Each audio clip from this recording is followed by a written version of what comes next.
Hello and welcome to episode 230 of Stand Up, and it is a big episode. Joining me today from CNN, John Avlon from MSNBC and Morgan State University, Dr. Jason Johnson. The Majority Report's Sam Seder, former federal prosecutor, now podcaster, YouTuber, and professor Glenn Kirshner for the Kirshner Report, and comedian and cultural commentator Christian Finnegan. My name is Pete Dominic. It is time to stand up with me right now.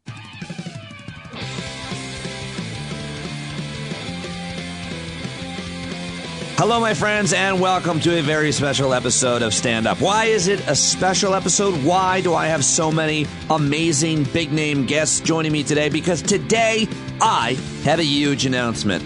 It has been just over a year since I lost my corporate media job and the very lucrative salary and benefits that went with it, to take a real risk and try to support my family financially by hosting a podcast. Even though there were a million podcasts already, even though everybody you know hosts a podcast as a hobby, I thought it was the obvious thing to try and do. It's where my talent lies, where my network was. I could do this, I thought, maybe. But the more I learned about what it would take to actually produce an audio show 3 days a week, 1 day a week, much less every day, the more daunting the idea became, the more terrified I got. A lot of you out there listening right now know exactly what it feels like to be the main income earner in your family and to lose that source of revenue, lose your job, to get laid off. Whatever it is, so many of you can relate to this. And when it happens, you feel like you're all alone. I felt broken. I felt embarrassed. I felt defeated, humiliated. And for the first time in my life, I felt maybe I wasn't going to be able to bounce back. I really was convinced of that. I really was. But my wife said, give it everything you've got for a year and we'll look back and reevaluate. Well, it's been a year.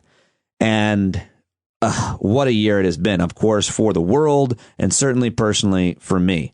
About 1 year ago, I started the podcast this November 2019, and I thought the best thing to do would be to go on the most popular podcast in the world and announce it to promote it. So I called up my friend Joe Rogan, who is the host of the most popular podcast in the world, and he invited me to come out to LA and be on the show, and that's exactly what I did. We talked for 3 hours. And it went okay. I don't know how it went, honestly. I still don't know how it went. I've been on some pretty big stages in my life, but that was definitely the biggest show I'd ever been on. It's the biggest show in the world. And Joe was really kind to have me and really encouraging to me about this project, this podcast adventure. He said, you're going to be great. It's going to go great. You're going to do well. It's going to be way better than SiriusXM, and you're going to be happy that they didn't renew your contract. I mean, easy for Joe to say. He's the most famous comedian and podcaster in the world. But you have to start somewhere. And I'd already had a pretty good career in this industry, comedy and media, from CNN and MSNBC to SiriusXM and so much more. I'd done pretty well on a national platform, so maybe I could make this work. After announcing the launch of my podcast on the most popular podcast in the world, I spent the next 3 weeks reading countless emails from his listeners telling me that I should quit my career, that my wife should be embarrassed she married me, and my daughter should be embarrassed that I'm their father. I should never stop punching myself in the face, eat a bag of dicks, then eat a bullet because my appearance on Joe Rogan and my podcast was awful. I got those emails for weeks and for months, really, after appearing on Joe Rogan's podcast. But they couldn't break me. They couldn't break me because I had you. Yeah, that's why. Because I had you. Because I had subscribers signing up, telling me every day, keep going. We love what you're doing. We love the conversations you're hosting every day. We love the guests you're having. We wish you would do it even more. Because you reached out to me in so many different ways. You encouraged me. You rooted for me. You gave me advice. You gave me criticism. You tried to help in every way that you could. And most importantly, you gave me money. You subscribed. See, there's only two ways to monetize any media outlet, any show, whether any broadcast, whether it be the Today Show, the Joe Rogan podcast, this podcast, Real Time with Bill Maher, or any other television, radio show at all. There's only two real ways to get revenue, to make money, to monetize that broadcast. And they are subscriptions like HBO and SiriusXM and advertising, or both. And a lot of different shows definitely do both. But I've up until now only done subscriptions. That's how I've monetized this podcast. We have almost 800 people subscribing. It's going really well. I'm loving what I'm doing. It's getting better all the time. At least that's what you're telling me. And we've also built this community along with the podcast that I never was planning on, but has been an amazing outcome for me and obviously so many of you. And most importantly, more and more people are listening to the podcast every day, every week, and every month. That's what the numbers say. It goes up and up and up. And that's how you know that you're doing something good. Whether you're a stand-up comedian or a podcaster, you know you're doing something good when complete strangers start listening and paying attention and contributing. And that's what's happening. And so now the numbers are at a point where it is in the top 10% of podcasts in the world. Stand Up with Pete Dominick. We did it, everybody.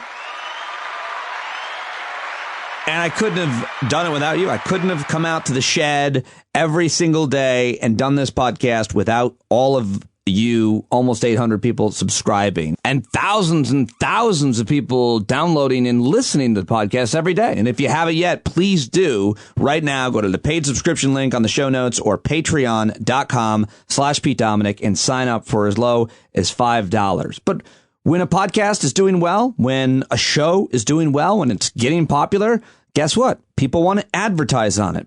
But I'm torn. I didn't really want to do traditional advertising. I'm not that motivated by money. What gets me out of bed every morning is more a sense of purpose, a responsibility to community and to trying to make the world a better place, to be the change I want to see in the world. That's what I want to do. And when I do that, I tend to make money. When I'm true to myself, when I'm true to my principles, which are constantly developing and growing, when I'm honest with you, things tend to go pretty well. And I'm not trying to build an empire here. And I really don't want to have to compromise my values and my integrity to make money. I've never wanted to do that. And to some extent, I have in different ways at different times. I mean, mainly doing gigs for organizations, companies, and industries that I don't really necessarily want to. But at SiriusXM, I really didn't feel like I was too compromised, although the advertisers that were on the show were often horrific, and I felt horrible about it. I was able to prevent them from advertising for Christian Mingle, which was anti-gay, like a singles Christian thing. And I was able to prevent them from advertising fossil fuel companies, but I didn't have that much sway. I didn't own the company. I was hosting a show there. How much political capital did I have? But here, this is independent media. This is subscriber supported media. This is a dream come true that it's actually working. But I'm definitely not going to sell bullets and bourbon on the show. I'm not going to do a live read for the coal industry, even if Santa asks me. I'm not going to sell supplements that I know don't work. I'm not going to run a grift. I'm not going to cheat you. I'm not going to trump you. I'm not going to do that. I am going to help promote and sell ideas that I know work, that I know make, in this case, the world a much better place. I don't even know what product I'd feel really good about selling necessarily, but I have an opportunity now to promote something that it isn't going to give you a better shave. It's not going to help you get laid. Well, maybe it will. It's not going to make your coffee taste better or help you get a job necessarily, but it is going to save millions and millions of lives. Throughout my career, I've had the opportunity to interview some very influential people who have changed the world, frankly. People have made this world a better place for people, for nature, just in general. I've had so many of those people come through my studio and come on my show and had the opportunity to ask them questions. And I could honestly talk for hours about my conversations with all of these people and what they've taught me and what they've taught all of us together. That's what this show is for, to learn how to be a better person in the world, to have a better purpose, to live a happier, better life. And one of these people who made such an impression on me, left such an impact, was a moral philosopher, professor, and author from Australia named Peter Singer, who joined me on my show a few years back and introduced me to this moral philosophy that he had developed called effective altruism. If you think about making a donation to a charity or giving $1 to a homeless person panhandling on the street, the question is always the same. How can I do the most good? How can you do the most good?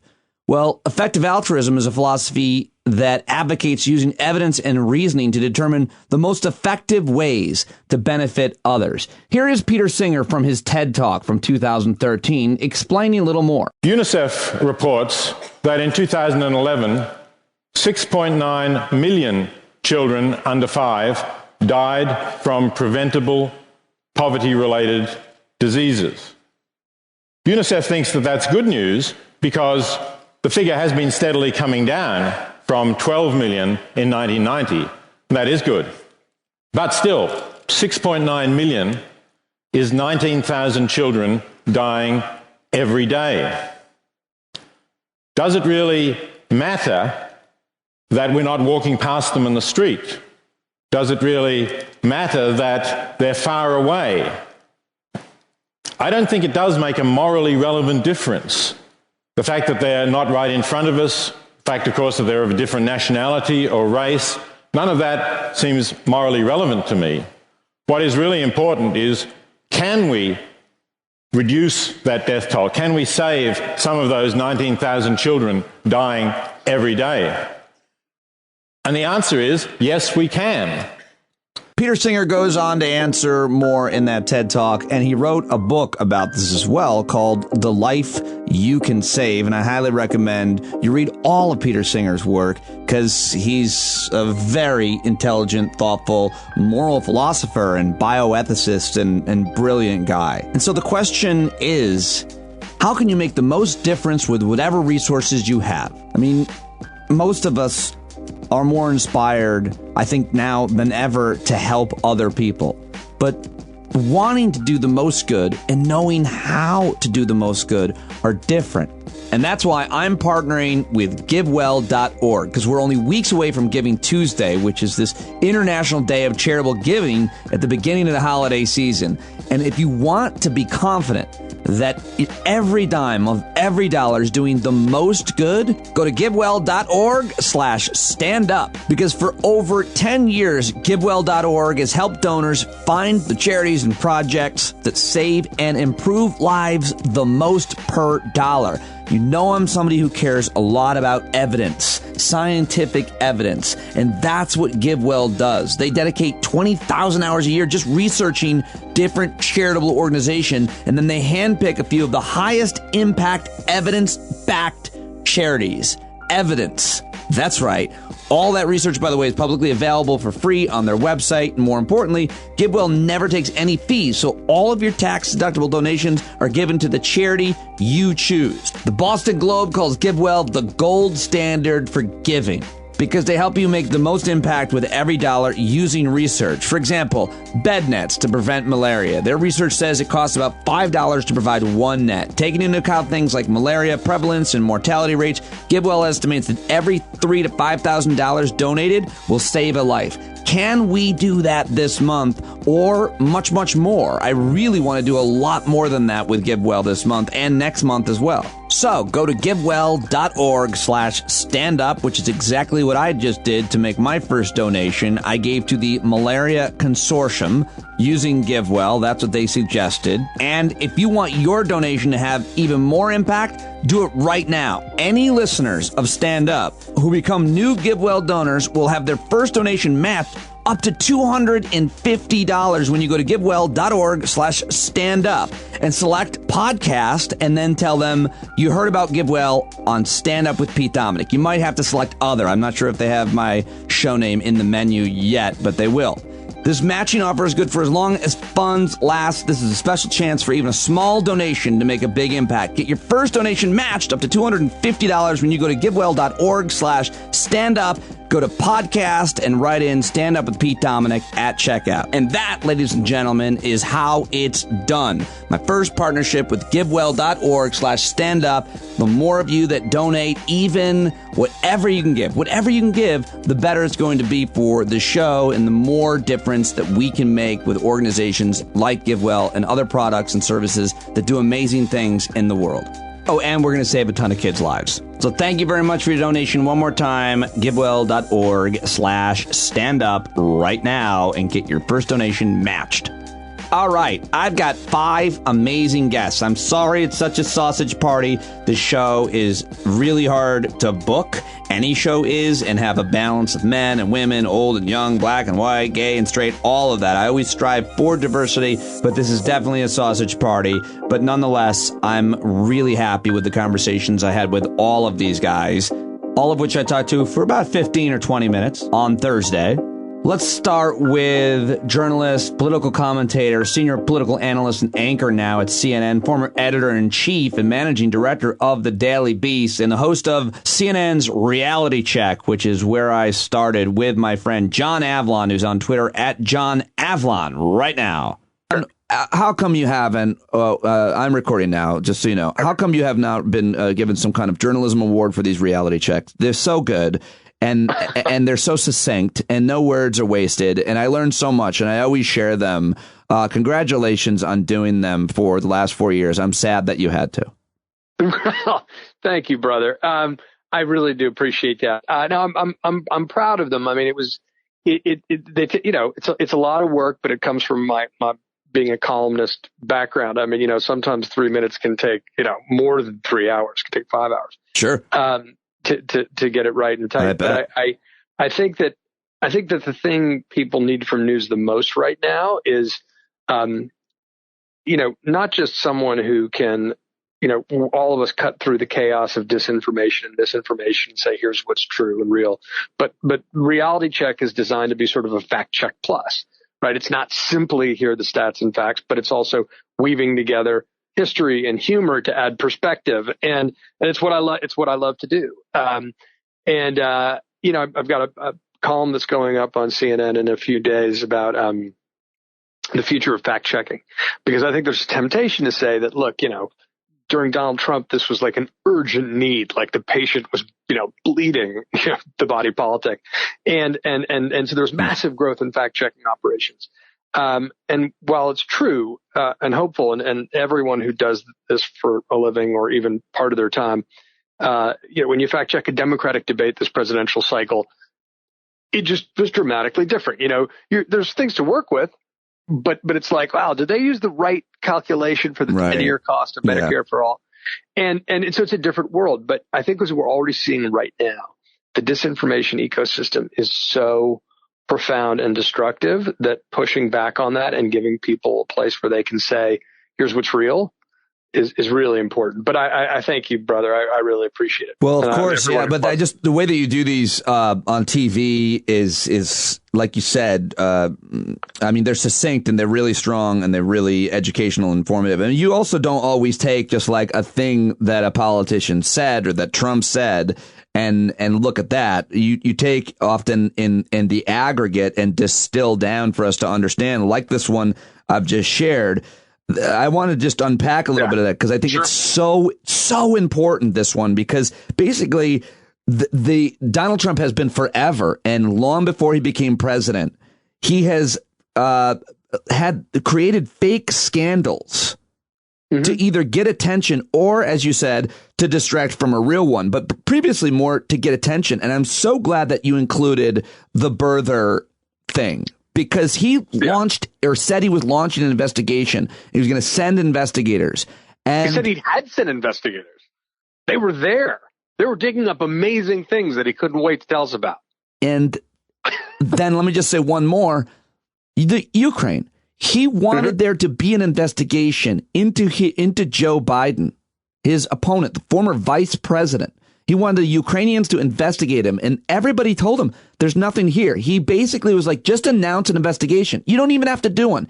Just announce it because he knows that's it. All he lives and dies by like a press release because that is so effective for him. And got impeached for it because, and by the way, was doing that before Biden got in because he didn't want to run against him because he was afraid he'd have to run against him. And you're right. He just wanted the investigation announced. And that's why he withheld the military aid. And that's why he got impeached. But the other shoe that I think people don't know enough is that after the impeachment, Republicans in the Senate tried to continue doing Trump's dirty work for him. So they did a separate commission, a separate little committee to try to relitigate the Bidens in Ukraine. And they got busted for actually using and soliciting Russian disinformation for their report. Crazy. And even that politically charged, hyper-partisan, purposeful Senate committee, they exonerated Joe Biden of any wrongdoing. But, what people don't know is that all these Republican investigations, once it hits the level of something that, it's a Department of Justice investigation, or it's senators looking into something, or House members, all this stuff falls apart. And in an initial longer version, which I had to cut for time, I even went back. People don't realize there were 5 Benghazi commissions. 5. What did you find? What did they find? Nothing. There are little recommendations here and there because you can't spend literally one of the Benghazi commissions was in existence longer than the 9/11 commission. And what they ultimately found is there was no intentional wrongdoing by Hillary Clinton or the Obama administration. But they had to keep feeding it. One wasn't enough. Didn't find anything. So they had another and another and another and another. And it's because you've got this sort of this ecosystem that wants to agitate. But to some extent, what Donald Trump showed is the accusations may be enough for some people because the accusations stick. And that's what he wants, to distract and deflect and divide. And that's why it was so important to just list out really quickly, here are all these Trump lies that he's pumped up for a long time. Here's what happened when they actually got investigated by his own Justice Department, by Republicans in the Senate and Congress.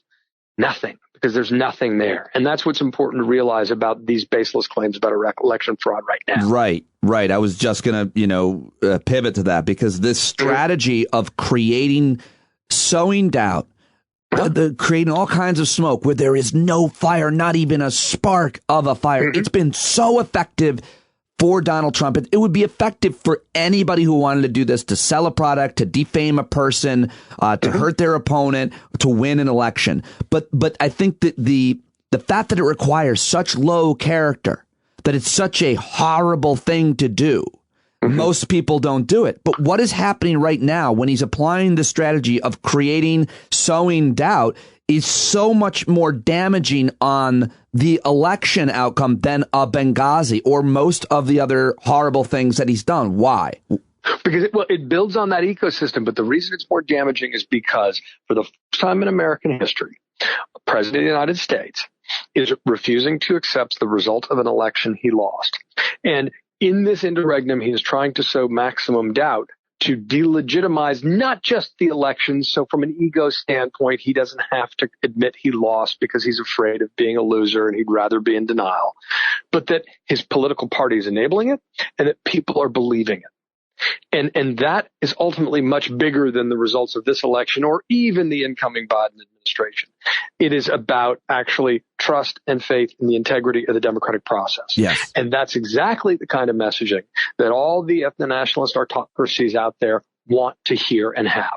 Vladimir Putin, China, other non-democratic countries, they have been trying for years through disinformation and misinformation to try to communicate the idea that democracy is a rigged system, that it's not real, that you can't trust the results. And now they have a president of the United States amplifying that message to his own very devoted supporters. And it's in a place where they seem to be impervious to reason. That's very dangerous for democracy because our whole system of government depends upon the ability to reason together. And that's why we've got to push back hard and not pretend this problem is just going to disappear Donald Trump's no longer occupying the Oval Office. He's created so much. He's done so much damage to so many institutions and so many individuals by simply saying things about them that aren't true. I mean, the deep state. I mean, you think about the reputation of the FBI and CIA, which already was, in question based on the things that they'd done in Iraq. And obviously other issues, of course, law enforcement. But we didn't have these questions about CDC, NIH, United States Post Office, much less certain people that were pretty well revered and respected. To question John McCain's integrity and courage is a perfect example. He tarnished John McCain amongst Republican voters. He can do it to anybody or anything, and he's been wildly successful. Now he's doing it to our elections. And how do we, John, look at other countries in the world and talk to them about democracy when we can't carry out our own election or when it's in doubt? That's the problem. And that's exactly the core issue that Donald Trump has forced us to confront, because, and by the way, we've seen this train coming down the tracks for a long time. In 2016, when, one interviewer said, well, what about Vladimir Putin? He's like, well, they're all like that. You think we're so innocent? That's the message of moral equivalence that people like Vladimir Putin have been trying to push about America forever, to remove the idea of American exceptions, which I know is controversial to some folks. But the idea that, America's greatness is related to its goodness, that, nobody's perfect, and certainly not us. But the idea that we're the moral equivalent of, for example, Russia, given a century of actions that you can look at side by side. That's exactly what they want to say, to diminish the idea of liberal democracy. And the president's been pushing that stuff and continues to push it from the White House, destroying trust in our institutions. And that is a real danger. And it's going to take time for us to rebuild it. But that's why I think Joe Biden's tone is so important. And there's been a lot of questions on how best to deal with Donald Trump, how best to talk people out of belief systems they haven't been reasoned into. One thing Stuart Stevens said to me the other day is that, look, Republicans now have, if you want one measure of the damage Donald Trump's done, Republicans now have more QAnon believers in the House of Representatives than they do African Americans. Oh, no. That's a horrible statistic, but it's totally real. And it's God. The deeper problem, right? And so how do you reason people out of this stuff? And the answer is it takes time. But look at the way that Joe Biden has figured out how to deal with Donald Trump. And he did it in the second debate, and he did it tonally in a press conference the other day. I think that's go ahead. It's important. He's dismissing him almost as you would the loudmouth drunk at the end of the bar. Neither man drinks, by the way. But there's sort of a rueful smile, a distancing because that person's being a little bit indecent. It's kind of an embarrassment. We're going to kind of contain it over there. And it's interesting because it works, because what Trump desperately wants is to cause a big ruckus that draws a lot of attention. And then for his supporters, they'll rally when he's directly attacked. But if he's kind of just, and I'm not saying this is going to be sufficient, because there needs to be larger patterns of accountability, frankly, after this fact. So we know the full story of what happened and why. Out of this administration. Well, that's what you're doing. You've been being accountable on CNN with your reality checks. And let me wrap up by where we started, by asking you, you're doing everything you can. But as long as Republicans in Congress and the media, the right-wing media especially, certainly 8, 9, and 10 p.m. on Fox News, are going to continue carrying the president's crazy, unproven theories, then we can't change anything. As long as there's too many people in the media carrying the water for him and creating and sowing doubt. Without them, he doesn't win, John. Here's what won't work. He doesn't convince people, I mean. Yeah. You can't seed the ground. There was a lot of debate between good people who said, why are you covering the lies so much? And I've had this debate with folks going back to Wingnuts, a book I wrote like a decade ago about the early stages of this problem.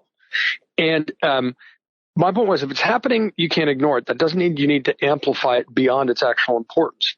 But if you seed the ground and say, you know what, it's too exhausting, it's too much, stop fact-checking Donald Trump and doing everything he says, which, by the way, is actually impossible to do.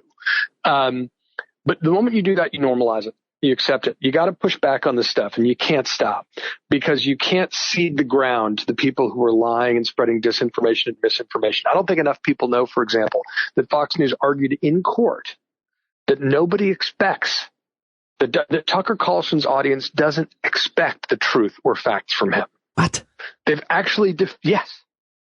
That was their legal defense in court against a defamation claim. What? Yeah. Oh, right. Right. Separate from this. Yes. Look it up. But yeah. I'm talking about the larger issue. Yeah. In the same way, as I pointed out in a reality check yesterday, his supporters don't know, Donald Trump's supporters don't know in the context of this election disinformation campaign, that Trump's own lawyers, once they're under oath in court in front of a judge, are saying directly in real time, and I pulled a court transcript up because it hadn't even been written up yet in that case.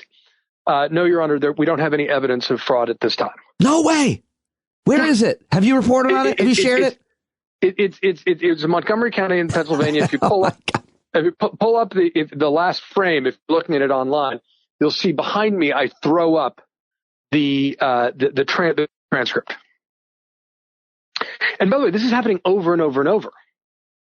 And it's really insidious. And that's why we need to keep calling it out. No evidence for the claims is basically what's happening here. And an alternative title to that reality check that we've been talking about. No evidence for the claims. And some people apparently just don't need evidence. That's the danger. But I think it helps for them to realize that when Republicans look for it, when Republicans do this and have investigated, they've found nothing as well. And that's because nothing is there. And so if they won't trust Democrats, won't trust the media, maybe they'll look at Trump's own Justice Department and Republican senators who, once they actually try to deal with facts, have to admit.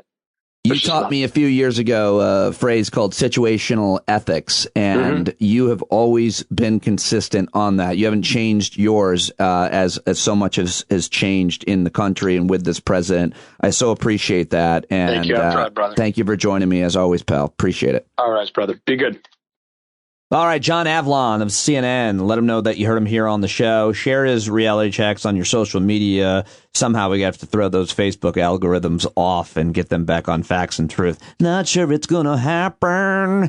All right, but definitely let him know you heard him. At John Avlon on Twitter. Always helps when you tweet the guests. It really does. And another monster on Twitter. He's so great on Twitter. At DR. Jason Johnson joins me now. He is a professor of political science at Morgan State University. He is also a political analyst for MSNBC, and we met years ago at CNN. He's also a contributor to a lot of my friends' shows on Sirius XM. He's a contributor to The Griot as well, and he's become a really good friend of mine over the past year, especially since I left Sirius XM, and I love talking to him, so I caught up with him yesterday.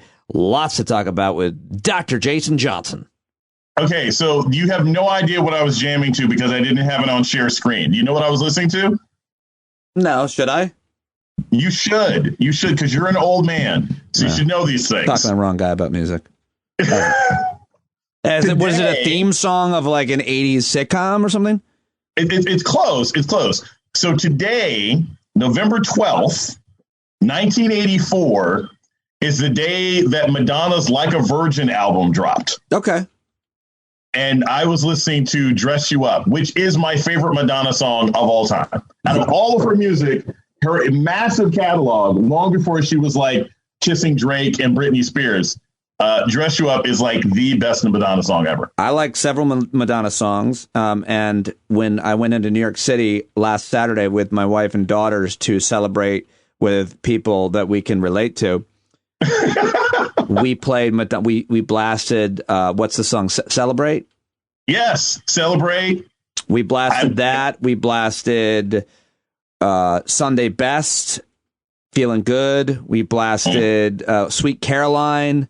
And then we blasted, and the most fun, and this came from my daughters. I had no idea this. My daughter kept saying, my 13-year-old, play Fuck Trump. Play Fuck Trump. And I'd never heard it. And I was like, oh, it's going to be some silly TikTok song. Oh, no. I'd never heard it. And then we played it, and we circled in our Chevy Volt Trump International Tower, just playing "Fuck Trump," and my daughter's yelling "Fuck Trump." And I never said my family had a lot of class. No. I mean, any song where the opening lyric is, I like white folk, but I don't like you. Yes. That's the opening line. There is no greater legacy that Nipsey Hussle could have on American politics than like his song with YG ends up being our anthem. So I don't know if you know this, when Margaret Thatcher died about 4 years ago, downloads of Ding Dong the Witch is Dead seriously went platinum in a day. Music was being downloaded at the time because when she died, that wasn't as long ago. Okay. Yes.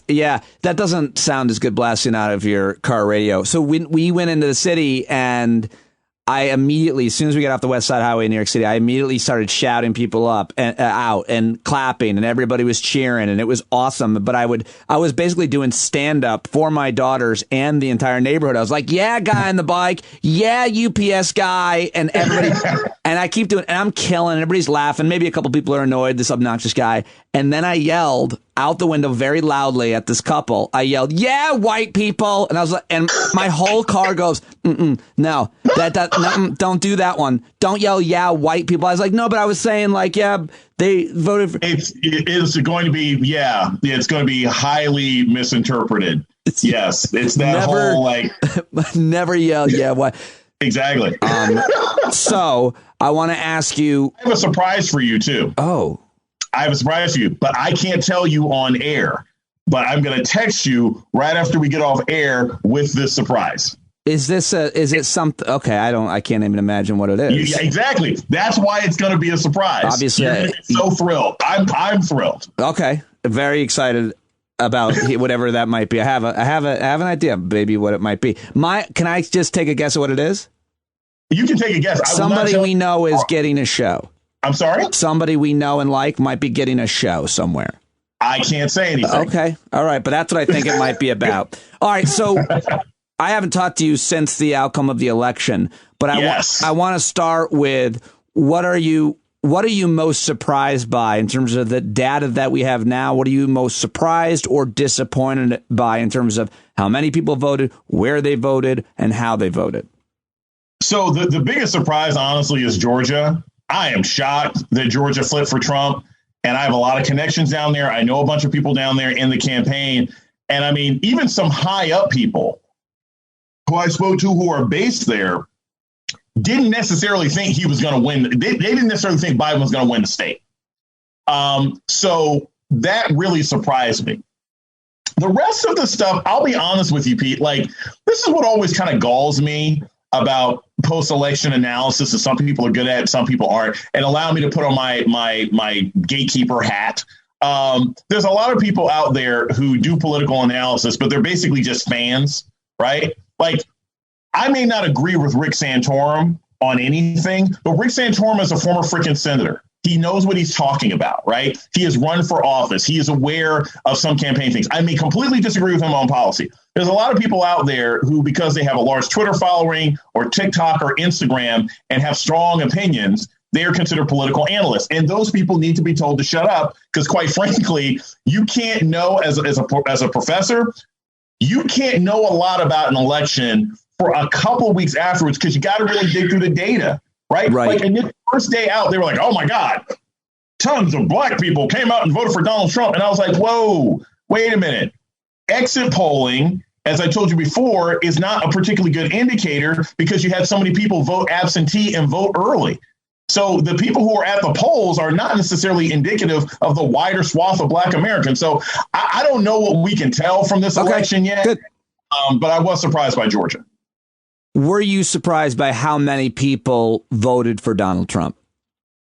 Nah, this is America. I mean, I told you, if we weren't in the middle of a pandemic, Donald Trump would have run. He would have won going away. He would have won by 5, 6, 7%. The pandemic is the only thing, as sick as it is, a pandemic that has infected 9 million and killed 230,000 might be the only damn thing that saved us from 4 more years of that guy.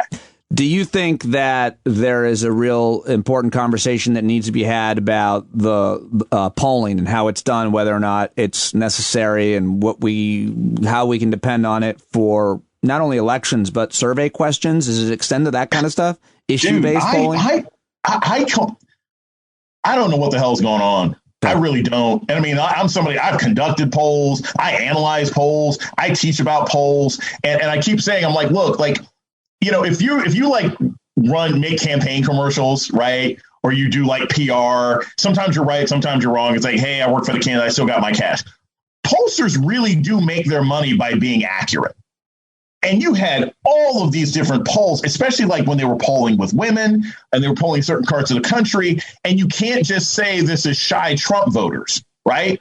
Because like Donald Trump, if you look at it, Donald Trump's margins in Georgia were higher than his margins in Florida, right? If you would have gone by the polls, Joe Biden wins Florida, Trump wins Georgia. What the hell happened? Right. And I don't think anybody knows yet. And it doesn't mean that the pollsters are liars. It doesn't mean anything else like that. But I think within the profession of polling, they got to find out what the heck they're missing. This is not just landlines anymore. They are either people are just lying outright or they're not talking to the right folks. We're talking on Thursday afternoon. The president is still obviously not conceded the election. He won't concede the election. I think it's pretty clear. To me, the most upsetting part is how much cover he's getting from Republicans and right-wing media stars. Not necessarily surprising, but that's more upsetting because we expect this of Trump and his family. It's all a grift. But they can't do this for much longer, can they? The courts. Dude, so this is the scary part about how much longer they can hustle, right? Because Donald Trump is a hustler. Donald Trump is a grifter. Think about where this is actually going, and this will tell you how long he can do it. We saw this back in 2012, right? Once campaign finance was basically obliterated and money became speech and everything else like that in the Supreme Court ruling, you saw in 2012 against Barack Obama, there was a cavalcade of clowns running against him, and Newt Gingrich was the head of the clown car.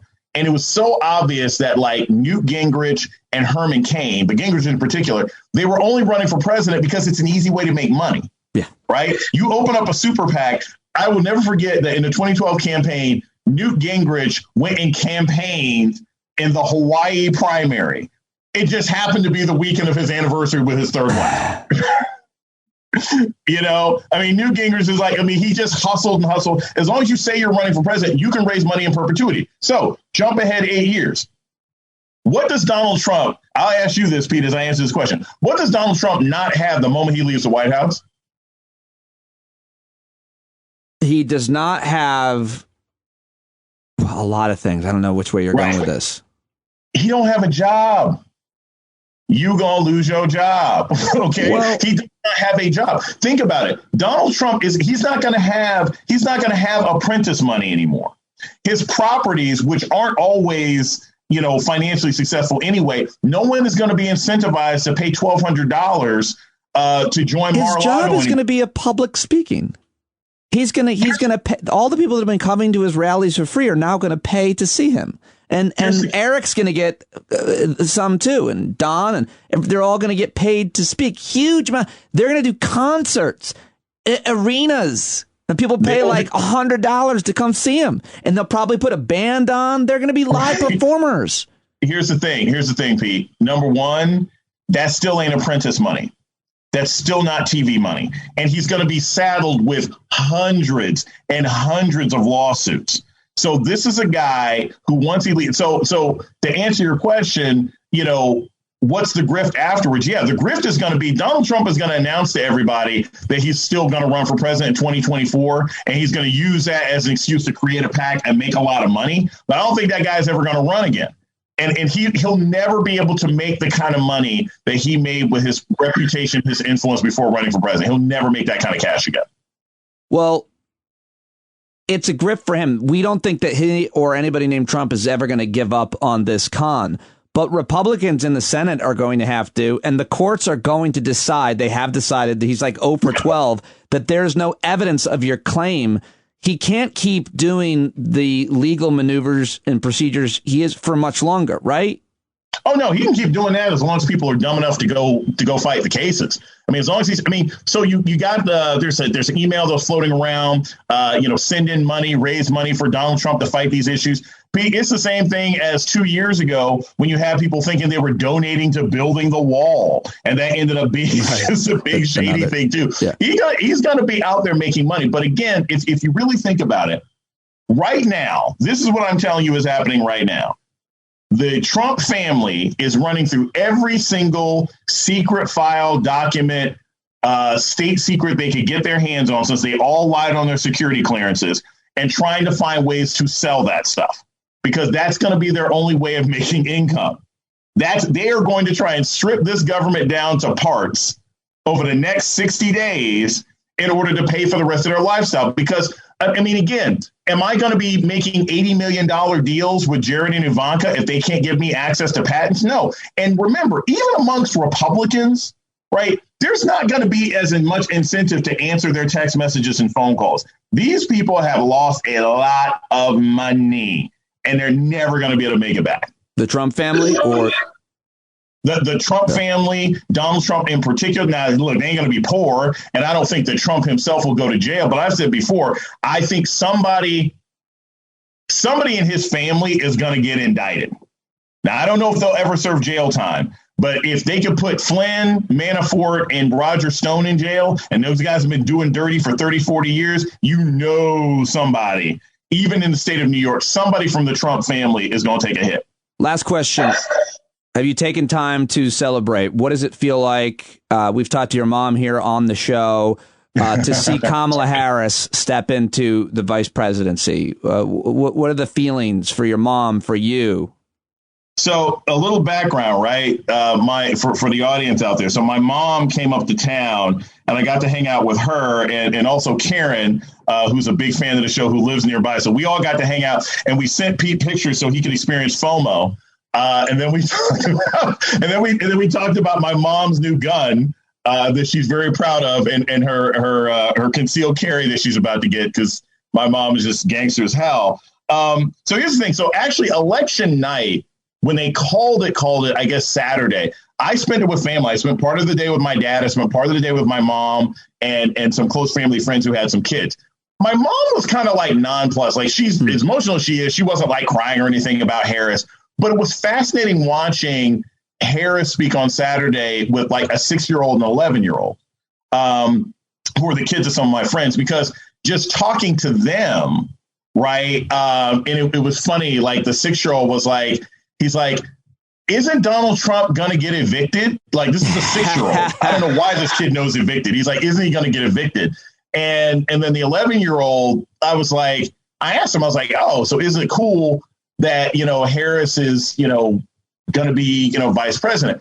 But to him, it was normal, right? I mean, the kid is only 11, right, but he remembers Barack Obama. Right. So in his brain, like, even the gender and race, that's actually what made me happy. That to an 11-year-old, it's like, well, isn't there supposed to be? Like, he's aware that this is historic, but it's going to be normal to him for the rest of his life. And like I said, I don't think we're ever going to have a ticket of 2 straight white men again in this country on either party. Interesting prediction. You got to get the young kids those placemats that they have with all of the presidents on them. And right, see, it's all been white guys. And then there's the black guy. Until they get to the end, yeah, that's literally all they have. Yeah. But I also want to say that you said, like, celebrate. First off, I haven't celebrated because I've been too busy. I've been running around, and I'm probably going to write about this next week. I've sort of alluded to this before. I feel like, which is fitting because it's actually happened. I got hit by a car yesterday. Second time this year. What? People seem to like hitting me. What? I'm really pissed. What? But I feel, yeah, I know. How? I'm on foot?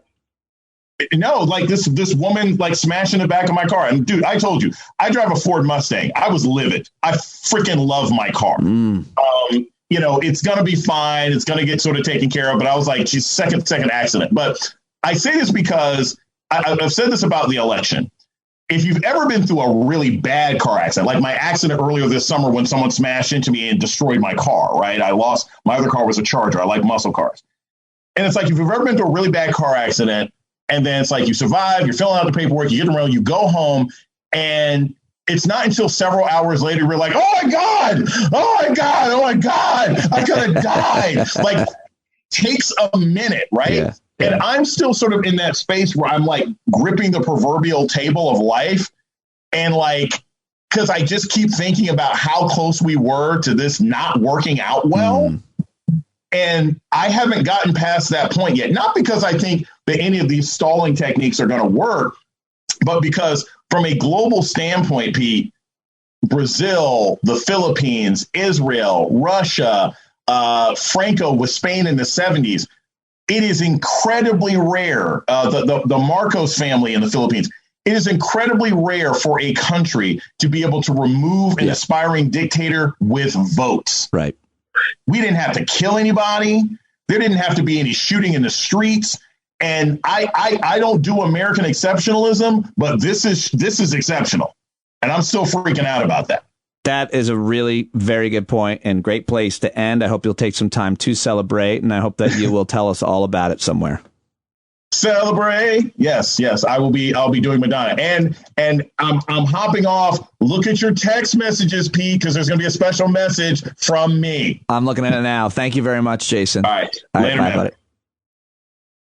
All right, Dr. Jason Johnson, Dr. Jason Johnson. Love talking to that guy. And so, after our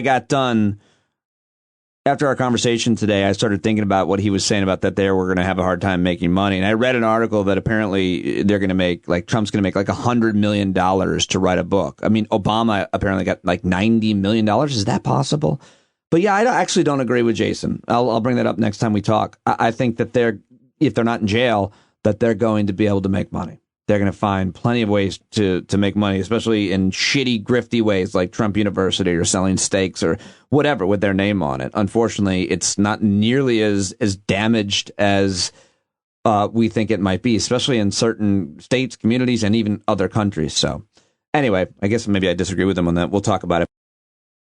But now I have to move on to my next guest, who is a legend in progressive liberal radio and podcasting. He got started as a comedian and filmmaker and writer, and then was on Air America with Janine Garofalo, had his own show, really well known, very well respected in progressive media circles.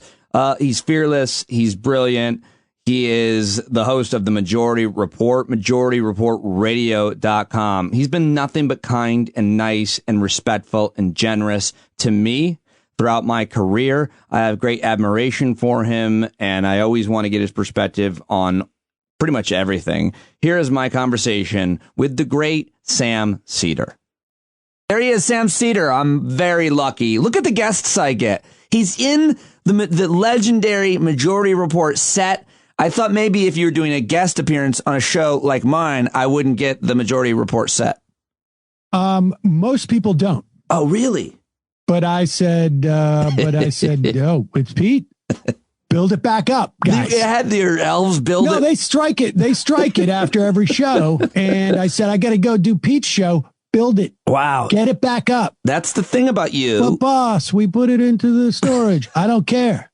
Get it back up.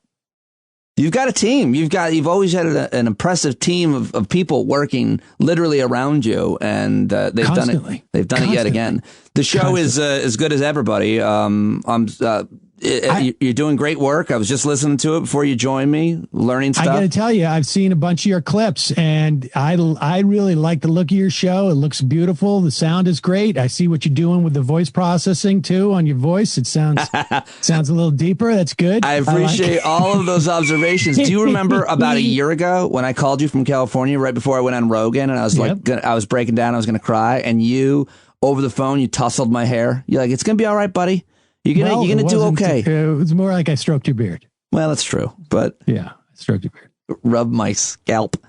So it's good. You've been very encouraging, and I really appreciate it. I'm psyched that you were able to join me to talk about some very important things, some post-mortem on the election. I want to do a little of that. Okay. Do you think you have enough information at this point to analyze what went right and what went wrong in certain ways, who voted for who and why? And can you say anything concretely at this point? I mean, Do I have enough information? No. Will I still opine? Yes. Thank you. Yeah, I mean, of course, that's what. Well, I will say this. Let's just deal with things that we don't need. Data points that are non-controversial and quite obvious. Joe Biden ran a campaign which was, "I'm a better guy than that scumbag, Donald Trump." Mm-hmm. Right? I mean, I don't think that's a controversial statement. Joe Biden was not running an issue campaign. He was running, "I'm going to restore dignity to America. I'm a competent guy. I'm a decent man. Defund the police." And of course, I'm not a socialist. In fact, at one point he said, we need a Republican Party. Somebody said to him, "I'm going to vote for Republican." Good. You vote for that Republican. We need a Republican Party. And Nancy Pelosi also said the same thing. And we also know, and this is not controversial, that Mitch McConnell ran through a Supreme Court justice with a week out from the election in a seat that was stolen, that the Senate Judiciary Committee members all said this is a sham, and then proceeded to go in and behave exactly as you would if it was not a sham. And in fact, not only did they not behave like it was not a sham, the chairman, the Democratic chairman of the Judiciary Committee, said this is the best committee hearing I've ever been to. Dianne Feinstein. Which is contrary to the idea that this is a sham and completely illegitimate. And then she gave Lindsey Graham a long kiss, which a lot of people rejected, especially yes. Lindsey Graham. But that was actually just more like metaphorical. I mean, It was also literal, but it was also a metaphor. So the idea that Joe Biden would win, but the Democrats who made no case as to why the Republicans were bad, the idea that the Democrats, forget about the campaign even, for the past 4 years, they have done in fact, I would go back to the fall of 2016. People can go see. I was saying this contemporaneously. I may have said it on your show. I was saying it on Hayes' show. I was saying it on my show. They were not tying Donald Trump to Paul Ryan or Mitch McConnell. They were not tying Donald Trump to the Republicans who were enabling him. And they failed to do that. Now, I going into the election, this was something I had been saying, but I was like, apparently it doesn't matter because the polls look at this.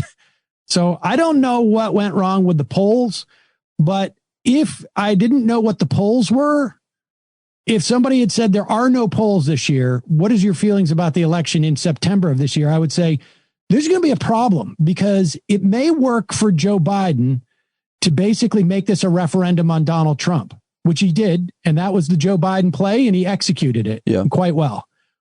But that doesn't work down ballot because the Democrats had not done the work to tie all of these people to Donald Trump in the way that they should have been. They just assumed that people are just going to vote straight down the ticket. But you got Nancy Pelosi literally saying, we need a Republican Party. And so the voters said, okay. What does it mean? Why would she say that? What were they getting at? We need a healthy opposition party? I mean, Joe Biden's saying it because he wants to appeal to Republicans or he wants to appeal to independents and people who don't want there to be so much conflict and whatnot. But that's not a luxury that Nancy Pelosi had. And frankly, it's a problem when Joe Biden says it, too, because the bottom line is, and you and I think, would agree on this, there is no Donald Trump without an enabling Republican Party. I mean, we can see it quite obviously right now. Right now, I think it's illustrated very well because you've got all these Republicans in the Senate and the House and on media, obviously covering for him, even though he's lost. I'll give you another example post facto, but it is the exact same dynamic. I watched Chris Coons on, I don't know what channel it was the other night. Yeah, I heard your rant on your show, and I'm so glad you're bringing it up because it is an interesting, this is why I listen to Sam Seder for points like this. Jake Tapper also. In fact, Jay Rosen, the media professor, singled out Jake Tapper's little piece on this and said it was excellent. Well, but I disagree. Oh, and I'll tell you why. Well, first of all, how dare you disagree with Jay Rosen complimenting Jake Tapper, two men of great integrity? I think both of them have a great integrity. But here's the problem I have with Jake Tapper, and it's the same problem I have with Chris Coons, but it's greater with Chris Coons. Yeah, because Chris Coons is a Democratic senator who is heavily invested in the success of Joe Biden.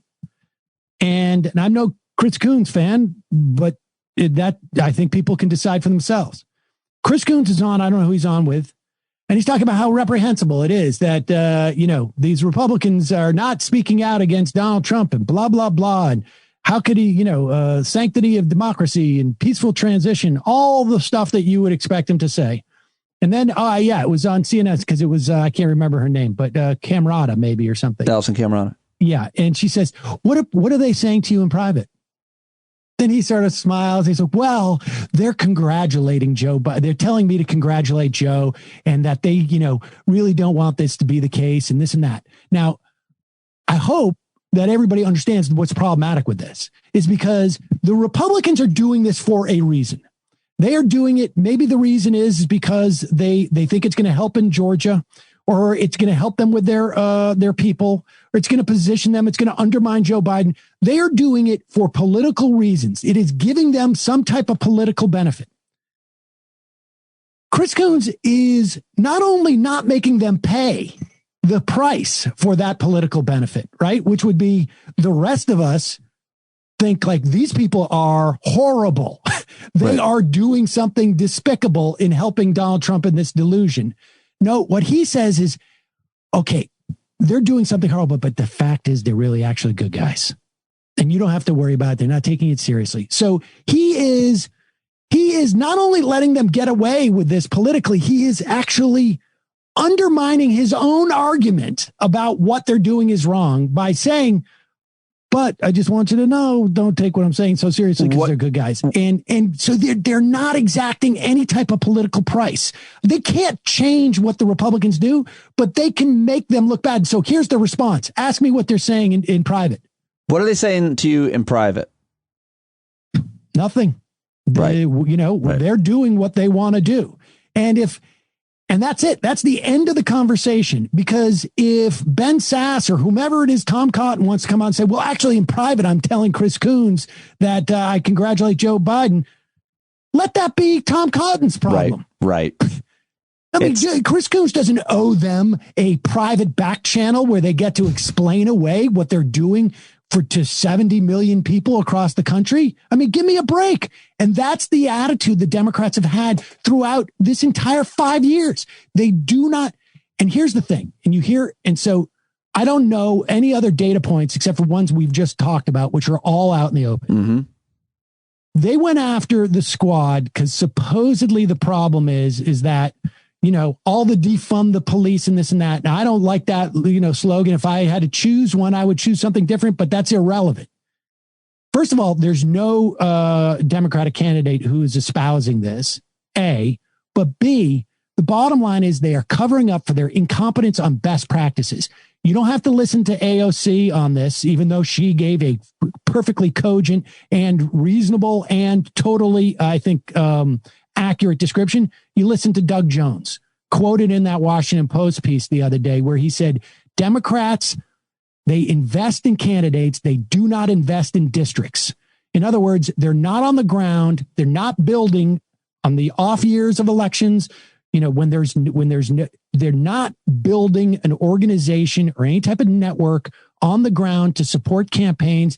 They're not organizing. They're not using best practices in their campaigns. And they just go and find somebody who they think, and I have another issue with their thinking on who the best candidate is in certain areas. Right. Is the best candidate, and then just think they can dump all this money in the last, 6 months before an election and they're going to win. It doesn't work that way.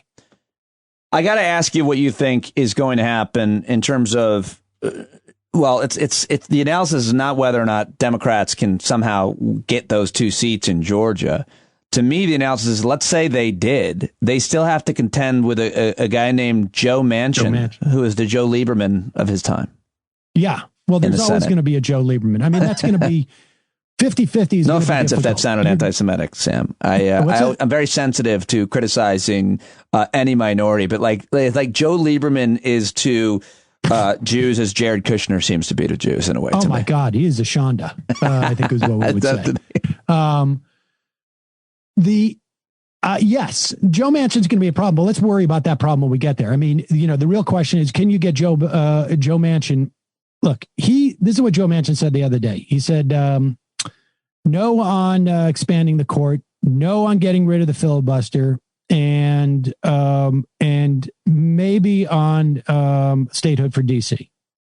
Now, he also said no on the Green Deal, and we got to, keep fossil fuels alive. Yes, he's a coal state, West Virginia. True. But. And if it's not Joe Manchin, it would be somebody else. But the real question is can you move him on the filibuster reform? And my guess is you can. Ultimately, if they knock down a couple of things, and I'll tell you why. Because when you get rid of the filibuster, Joe Manchin becomes the most important guy in the Senate. Because, right, he's the 50th vote. And so they're going to have to come to him for everything. And you want to predict what a senator is going to do? Whatever is going to get them on TV every Sunday and is going to have microphones in their face, and they're going to feel like they're the most important person in the country. And if you get rid of the 60 vote threshold, Joe Manchin becomes the most important guy in the Senate, right? Because he's the one, he's going to position himself as that 50th vote. So I suspect if you were to get to 50, and it's going to be, that's a long shot, but if you had asked me 2 months ago, do you think there's a chance that they'll win Georgia and not North Carolina? I would have been like, no. So I don't know. I'm not good at prognosticating in that way, but if they get Georgia, what will happen is they're going to pass if they get to 50, they'll pass an economic stimulus bill through reconciliation. And then they'll start passing some other things, and it'll get rejected because of the filibuster, and maybe it will change. There'll be pressure on Manchin. So I'm not worried about what's going to happen. What's really interesting is that they don't get to 50. What is Joe Biden prepared to do that he can do through executive action? He can cancel student loans, wipe them out, which I think he's going to do. I think he's going to really do that. There's a whole host of things that he could do in the absence of the Republicans, helping with stimulus.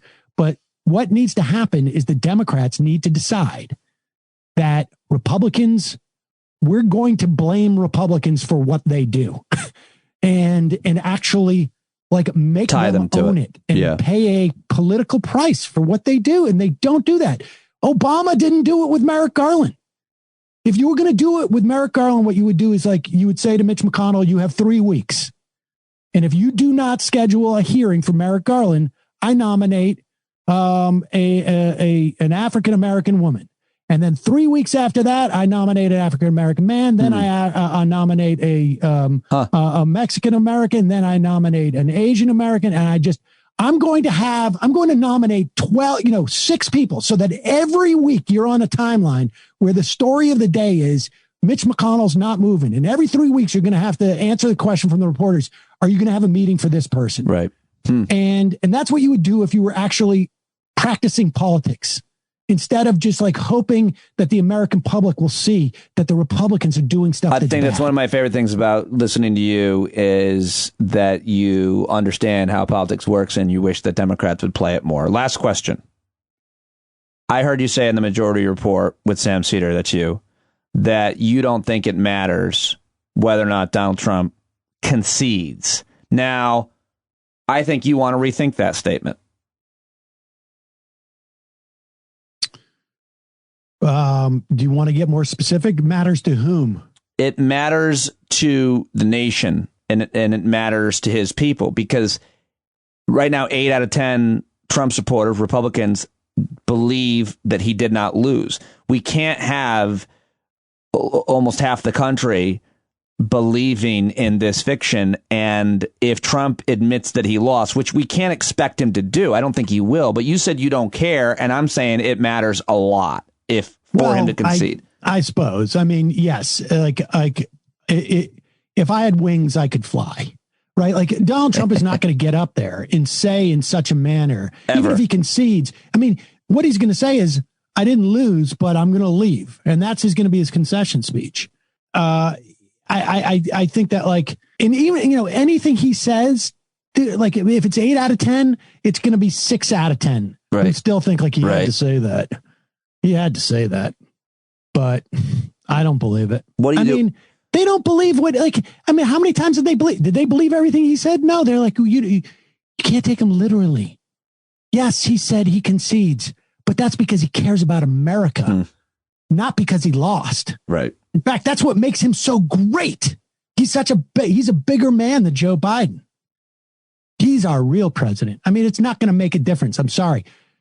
It may not be the case with, but take away whatever, 20% of that 70 million. And I'm sorry. Welcome to America. There's a bunch of lunatics, and that ain't going away. Sam Seder, the Majority Report. Thank you so much for your time. It's great to see you, pal. Pete, always a pleasure.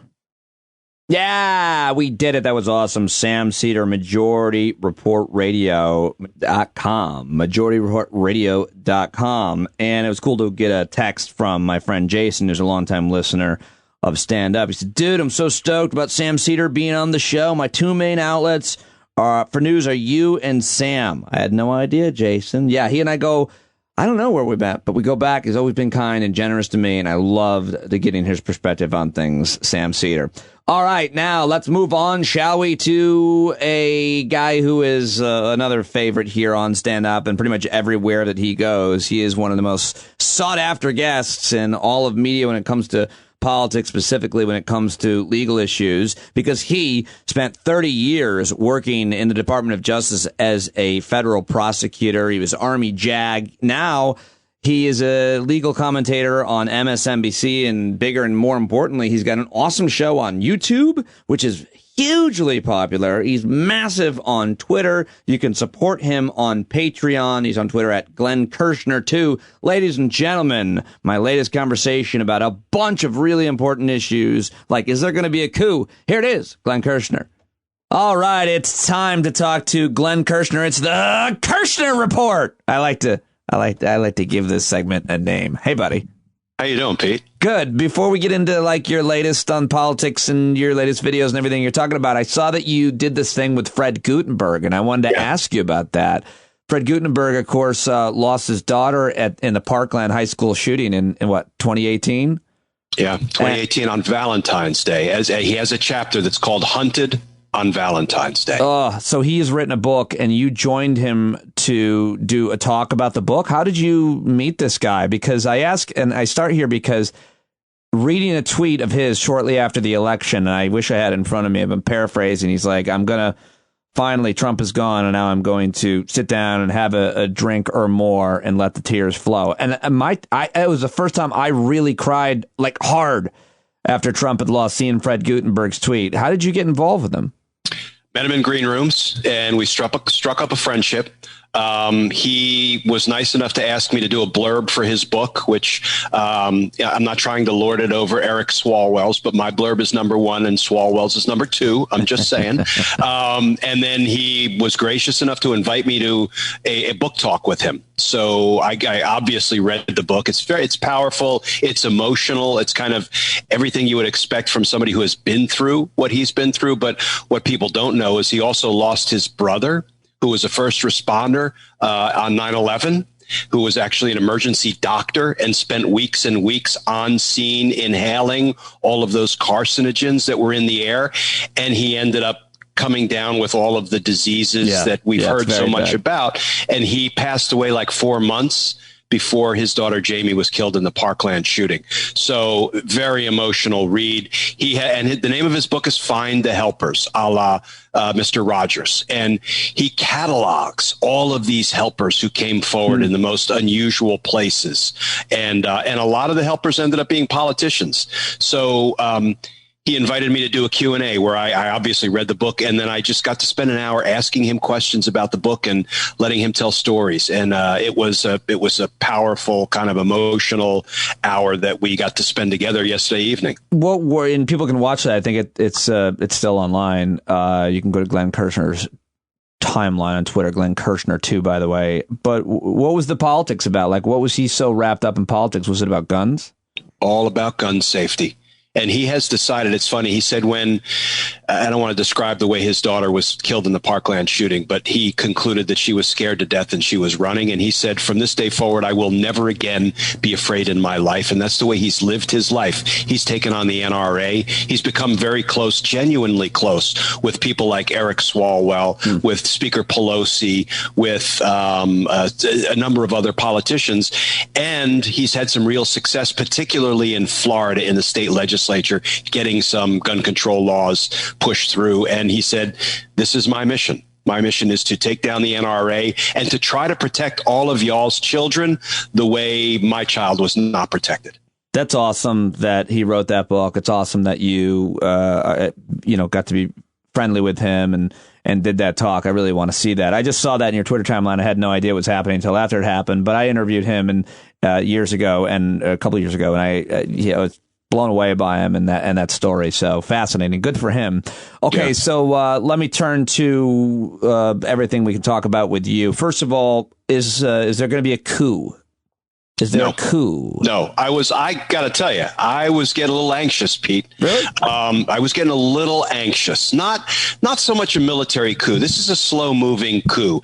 And at first, when they were filing so many lawsuits, I thought maybe they're going to get some traction with some of these crazy right ideologue, not qualified Mitch McConnell judges. They've got none. 12 suits, all dismissed. And I've been reading the opinions as they've come in, and the judges are not quite laughing them out of court, but they're kind of scoffing them out of court if you read some of the quotes. And judges don't often talk like that. But the judges have been saying things to these Trump lawyers. The Trump lawyers, by the way, are now withdrawing from these cases. That was the recent reporting within the last hour or two. Why? But because at least the reporting I just saw was that because Trump is acknowledging that he has no path to victory, these lawyers are now withdrawing from the cases because they can't go in and kind of argue contrary to what their client is actually saying about the fact that he lost, reckless knucklehead that he is. But these judges are saying things like, Mr. Trump's lawyer, at what point does this argument become ridiculous? Trump's lawyer, do you understand that you're offering me evidence that is nothing more than double hearsay? In other words, I heard somebody say that they heard somebody say that there was election fraud. Right. And I mean, they're laughing them out of court. So now that the court suits are all being dismissed, the next concern is the faithless electors, where they will basically bribe state electors to go in and corruptly cast the electoral votes for Trump instead of Biden. I think that has all melted away because over the last 24 hours, if you look at some of the reporting, Karl Rove has walked away hard from Trump and said Trump lost. The Wall Street Journal just went on record as saying Trump lost. Obviously, world leaders are saying Trump lost. There was a poll of the American people. 79% said Biden won. 3% said they believe Trump won. And I don't think they asked a follow-up question. What were you smoking before you said that? So, I mean, it's all coming together now. But the problem I see is that 8 in 10 Trump supporters don't believe it. I've seen that polling too. And the vast majority of Trump supporters are never going to believe that he lost, Glenn. I'm deeply concerned about that. And that's why a concession would matter. He'll never concede, obviously, which is horrific and pathetic and terrible and damaging. But if people don't believe that he lost, how healthy is our democracy, our elections? Yeah, it's not terribly healthy. And so we may have talked about this before. I don't call Trump supporters names. I don't say maggots. I don't even say MAGAs. Here's the analogy that I've drawn, and I draw this analogy at my own risk because it's imprecise and it also involves a hot button topic. As a prosecutor, I handled a lot of domestic violence cases, particularly ones that culminated in murder. And the pattern is all too usual, where you have relatively low-level assaults and they go unreported. The violence ratchets up, they get reported to the police, but the victim doesn't follow through with the prosecution. The violence ratchets up even more dramatically, and maybe they start out going into the grand jury and they begin down the prosecutorial process with us, only to back out the day before trial because they don't want to testify against their attacker, who is their significant other.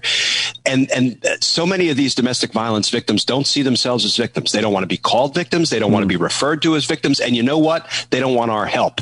There are times that you have to step in and help victims, even if they don't want to be helped. I don't care what anybody says. Every American is the victim of Donald Trump's crimes, whether they're COVID, whether they're offenses against the United States like bribery or obstruction of congressional inquiries, whether it's I could go on and on. The fact is that even his supporters are victims. They don't view themselves that way, but they are victims. And now we, as the responsible adults, soon to be taking over the levers of government again, we have to do what's right by all of the American people, all of the victims, whether they identify as victims or not. They are victims. So how do we begin healing? I don't know. That's a huge undertaking, but we just have to take one step at a time. All right, let me ask you about what's happening at the Department of Justice. You have a great video about this on your YouTube channel explaining it, but Bill Barr is allowing there to be an investigation, and he announced the investigation, which creates a lot of doubt. I mean, this used to be, talk to me about the norm on how these things normally work and why the Department of Justice would not announce an investigation is about to happen. And for 40 years, we've had a policy that said you do not investigate elections while they are ongoing or before they have been called, before any recounts have been complete, right? Bill Barr said, yeah, not this time. We're going to depart from that 40-year norm and that 40-year policy. And I'm going to put out a memo about it, just so everybody knows that we're going to be authorizing all 94 U.S. attorneys in the field to initiate investigations if they get a hint of any potential election fraud, voter fraud. And then he drops a choice comment in that memo. He says, just as I have already authorized several investigations. So that is actually violating a policy within a memo announcing a violation of a policy, because that's Bill Barr. He decides to throw all policy to the wind because Donald Trump has lost. Here's the good news, Pete. None of it is going to get any traction. None of it. Just like these 12 suits that have already been dismissed, most U.S. attorneys in the field are not corrupt. Yeah. And they're not going to go down the Bill Barr witch hunt path that he is urging them to go down. And mind you, in that same memo, it's a page and a half long, Barr announces we're abandoning the policy and we're going to start interfering in these elections. He said, and it's okay because we have the election crimes branch in the Department of Justice, which will be heading it up and overseeing it all. And 10 minutes later, the head of the election crimes branch, one of the most honest, ethical 28-year veterans at the Department of Justice, said, I resign if this is the kind of nonsense Bill Barr is going to pull. Come on now. Pilger? Pilger. Richard Pilger. You know him? No, but I know that he won the John C. Keeney Award, and I worked for decades with John C. Keeney's son. And anybody who spent more than a cup of coffee at the Department of Justice as a prosecutor knows what the John C. Keeney Award means. It means you're like the most ethical of the ethical. Bad. I mean, this is the second time in my recollection that you've had attorneys resign over a political move from the Attorney General, Bill Barr. It was the Roger Stone case where several attorneys that worked on that prosecution were like, what? When he, whatever he did there, Bill Barr, you can explain it. But now Pilger, I mean, is there, I asked you this before, I think, is there precedent for attorneys in the Department of Justice resigning over a decision made by the Attorney General on a prosecution like this? No, because ordinarily the Attorney General is making decisions that are at least within the realm of some sort of normalcy for our practice. And yet you've seen Mike Flynn. You've seen prosecutors walk off the Mike Flynn case. As you mentioned, all four walked off the Roger Stone prosecution. There's no precedent for this. In my 30 years as a prosecutor, Pete, I never once had to stand up and object to something a supervisor told me or suggested to me I should do in a case. My first U.S. attorney who hired me, who made me a federal prosecutor, was Eric Holder. And he sat me down after we raised our right hands and he swore me in. And he said, now get comfortable because I'm going to give you the download of all the in-processing you need to know about how you're going to conduct yourself as a prosecutor. And he said, do the right thing. every day. Any questions? Wow. Not kidding. That was it. Wow. That's interesting. That's fascinating. What about the idea of this Trump, as you call it, Trump Crimes Commission? Do you see anything happening so far? Has anybody reached out to you, Glenn, since the election? What are you hearing? What are you seeing in terms of there being consequences for Donald Trump, his family, and others in the administration that committed really blatant crimes of corruption and otherwise? Yeah, so Eric Swalwell has gone on record as saying there must be a presidential crimes commission. He's more politic than me. I call it the Trump Crimes Commission, but I think I know which president he's talking about. I am a firm believer that we have to tackle the crime of the Trump years. If we don't, people will say, Pete, that, well, the Democrats want to take the high road. They don't want to go after these political criminals of the last 4 years. Can I tell you that declining to hold people accountable for their crimes is not taking the high road. Right. It is actually the opposite of justice. So it has to be done. It has to be done apolitically, but it has to be done. You cannot just turn a blind eye to all of the crime that's been perpetrated against the American people and against the immigrants who came here only to be thrown in cages and have their kids taken away. You cannot decline to hold those folks accountable. So I believe it's going to happen. It's going to be a long, slow, painful process, but it starts with the first grand jury presentation, and we're going to have to be in the grand jury every day for months and months and months and months, presenting all of the crimes of this administration. So what about pardons? What do you see happening with pardons? You did a video on your YouTube channel about this as well. What's happening in the next 2 months legally? Trump will probably issue across-the-board pardons for anybody in his cabinet, all of his family members, select members of Congress, select governors, DeSantis and others who are potentially on the hook for COVID deaths. And he will pardon himself, even though there is a strong argument that you can't self-pardon. The Office of Legal Counsel issued an opinion back in 1974 that a self-pardon is unlawful. The Federalist Papers, Madison says no man can be a judge in his own trial. So there are a lot of good reasons to say a self-pardon would be struck down by the courts. And so then it's going to be, and this is me kind of pushing the envelope, if he delivers a pardon to somebody, we're going to have to go into court and challenge that pardon as being the product of corruption.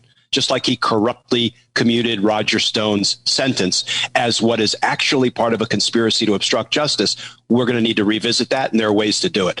But these are all very forward-leaning approaches, and we have to have the political will to do it. And if we don't, well, then we can expect more political corruption in the future. All right, last question, going back to where we started, just in general, and I'm not sure how it differs with one type of court crime and another. But generally speaking, if you want to file a lawsuit, if you want to make a case, prove a point in an argument, you've got to have evidence. How does it work legally if you don't have evidence for what they're saying happened in a number of states in terms of voter fraud, et cetera? How can they do that? It works the way it's been working. Every one of those 12 lawsuits have been thrown out because they don't have evidence. And you know what? They have leave to refile. Some of the judges say, I'm dismissing this case because you haven't presented anything worth litigating. If you find additional evidence of voter fraud, then you're welcome to refile. I think all of that has gone away because there is no evidence of massive or systemic voter fraud. This was Trump trying to pull out all the stops. But mind you, he loses everything in court. I mean, he finally got his tax returns case up to the Supreme Court, and you could almost see him exhale because he had reached the promised land. His disciples, Gorsuch and Kavanaugh, were now going to declare he's above the law. He is a king. And they both said, yeah, sport, go away. You lose, which bodes very well for in the event an election case bubbles up to the Supreme Court, and I don't think it will. But if it does, I expect 8-0, because Amy Coney Barrett better recuse, 8-0 throwing it out, ruling against Donald Trump, because the judiciary will not throw an election to this corrupt criminal president. They won't do it. Of course, I want you to be the Attorney General. Do you hear anybody any whispers of who he's going to choose? No idea, but I just hope it is somebody aggressive because timidity has killed us for years. Thank you so much for your time today. I always learn so much talking to you. Glenn Kirshner, very much appreciated, sir. Thank you, Pete. All right. All right, brother. There you go, Glenn Kirshner at Glenn Kirshner 2 on Twitter, where he is huge on social media. Also, a massive subscription list, a lot of subscribers, almost like 500,000, I think, on YouTube. Check out his YouTube videos he puts up every day. Let Glenn know you heard him here on Stand Up. I always appreciate when he joins me in conversation, as do I with my final guest of today's show, who joins me every Friday. He is a regular here on Stand Up and has been for a long time. I love talking to him. I love getting to know him. I love his perspective on things. It's always unique and moral and thoughtful and thought out and often hilarious. Ladies and gentlemen, my latest conversation with comedian on Twitter at Christ Finnegan, Christian Finnegan. There he is, Christian Finnegan. Hey, thank you very much for joining me. It's good to see you. It's always a pleasure, Peter. It always means when we're talking, it usually means it's the day before Friday. And I like that. I celebrate weekends. Some people call it Thursday. Some people do. So a lot of people don't. Some people do. A lot of people didn't know the day before. Many people talking about Thursday. Somebody asked me to maybe talk this weekend on MSNBC about comedy post-Trump. And I'm like, it's like, how about comedy post-COVID? Like, that's exactly what I was trying to, like, what's comedy? Yeah. Like, what are we doing? Yeah. I mean, and furthermore, it's a fun segment, but I mean, I think the conversation about comedy has to be about where we go next with satire and humor in general, not just about who the president is, like how comedy's evolved, but it feels like there's been a big pause button put on it. Yeah, they're two related but separate conversations. I mean, if taking his question at face value, kind of not taking COVID into account, I am looking forward to this giant elephant leaving the room, where people can get back to doing non-political material and not feeling like that's a political act in and of itself. You know what I mean? That for the past few years, it has honestly felt like, for me at least, that to not at least even address what is going on in the country felt almost like an act of cowardice or complicity or something, that to not address it was a form of addressing it. And I'm looking forward to that not maybe being on the table, where you can do, like, I don't think if you're doing a 10-minute set that you need to address it. But to me, if you do a full hour of comedy in 2018, 2019, 2020, and nothing of sort of social impact or political relevance enters into your set, to me, that is a political act on some level, one I disagree with. I don't think that always has been the case. I don't think that always has to be the case. And I do think that it will be refreshing to take Trump out of comedy because he's the least funny thing about comedy right now, if that makes sense. Do you think that? Yeah. No, I think that's right on. I think that's good. Everyone has to talk about him, and there's nothing funny about it really at the end of the day. And I'm not saying it's like, oh, this isn't funny, you have to take this here. Of course, it's hilarious, it's silly, it's absurd. It's also just terrifying. But there's nothing to do with it except to point out that it's there. I mean, I think we all enjoyed the 4 Seasons Total Landscaping story. Oh, but boy.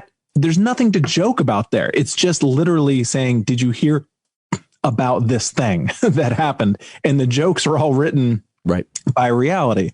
And so I there's a lot of comics, and some of them are friends of ours, who have really leaned in hard to the Trump thing. And that might be problematic for some comics to venture off from that. Time to hopefully move on. I mean, we can move on from it, right? Like, he's not going to be president, but he's still going to be making noise. But do we have to pay attention to him in media as much? It'll be interesting to see, because I maybe think Twitter sometimes will kill his account. I'm sorry? Do you think it's possible Twitter will Once he's no longer president, I could see that happening. But I just think that, once he's not president and once we don't have to be paying attention to him, once there's sort of this idea, and which I generally agree with, if somebody's president of the United States, you have to cover them. Yeah. It doesn't matter whether they're insane or absurd or whatever. But I do think that there will be that core group of people who still hang on what he says. But I think the average person is going to be very happy to move on. And it'll be interesting to see how he and his core idiots respond to that. Like, do they keep just doing more and more absurd and ridiculous things to try to get the spotlight back on them, What do you think about the idea of trying to reach out and have conversations with people who are supportive of Donald Trump, whether they be your neighbors, your friends, your family members that are in your life, or in my case, on the show? I talked to a guy last night who voted for Trump for like an hour and a half. We didn't talk that much about politics. He's a younger guy. He's got kids. We talked a lot about parenting and family, and it was a great conversation. And then we got into politics, and it was fine. But I don't want to give up on them. I don't want to give up on them. I think that people are complex and layered, and I like to engage with them. Yeah, I mean, I liken it to your friend who's drunk at a party. It's, yeah, I love you. I'm perfectly happy to talk to you once you sober up.